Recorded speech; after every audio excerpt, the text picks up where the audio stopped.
Bonjour à tous, aujourd'hui on se retrouve pour un petit récapitulatif du mois d'octobre, notamment les rachats, les dividendes et l'état du portefeuille.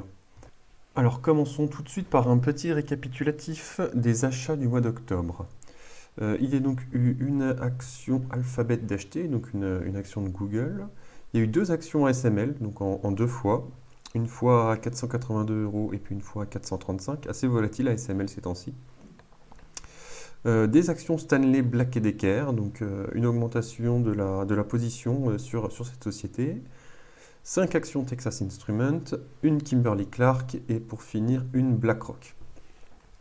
Et je vais revenir sur les raisons des achats des actions à dividendes, donc spécifiquement BlackRock, Texas Instruments, ASML et Stanley Black Decker. Je vais vous montrer un peu un ratio qui me paraît assez intéressant quand on cherche à acheter une action à dividendes comme celle-ci. Mais avant ça, un petit état des lieux sur le portefeuille. Alors assez volatile, en octobre, on a vu que ça a bien augmenté depuis octobre. Juste avant octobre, c'était bien craché le marché action. Et depuis, il y a eu une belle remontée. Évidemment, à prendre en compte toujours le réinvestissement. Et pour finir ce petit récapitulatif, on a les dividendes du mois d'octobre qui sont élevés à environ 262 euros. À peine moins que l'année dernière, principalement pour la raison que BNP a eu un versement de dividendes qui s'est étalé différemment cette année. Alors, voici le ratio que je regarde pour sélectionner quand est-ce que je dois acheter une action à dividende. Ce ratio, c'est le rendement du dividende par rapport à son historique, par rapport à son rendement historique. On va regarder ici pour l'ASML, la société hollandaise ASML. On voit qu'historiquement, le ratio de ce ratio, donc le rendement du dividende par rapport à son cours, et on va dire autour de 1%. On va dire qu'il a oscillé ces 5 dernières années entre 0,5 et 1%. Et au mois d'octobre, tout du moins très récemment, il s'est mis à exploser et a pour atteindre les environ 1,7, 1,8%. Donc cette courbe est finalement l'inverse du prix de l'action. Évidemment, plus le prix de l'action est faible et plus le rendement va augmenter. Donc plutôt logique que ces derniers temps, avec des marchés qui baissent, les rendements des actions augmentent. Ça reste intéressant à voir parce qu'évidemment, ce ratio, évidemment, il est aussi corrélé avec l'augmentation, les versements des dividendes. Donc une société comme ASML, typiquement, qui va augmenter ses dividendes régulièrement, ce ratio va prendre en compte cette augmentation de dividendes et le prix et l'évolution du cours de l'action. Et donc, on voit ici que en octobre 2022, on voit qu'on est arrivé sur des rendements spécialement importants, vraiment importants par rapport à son historique de ces 5 dernières années. Donc, c'était un signal pour moi, au-delà évidemment de tous les autres fondamentaux, de tous les autres ratios de la société qui sont très bons, ça a été le facteur déclenchant pour me dire c'est le moment d'acheter des actions ASML. On va regarder ce même ratio, c'est chez les autres sociétés que j'ai mentionnées.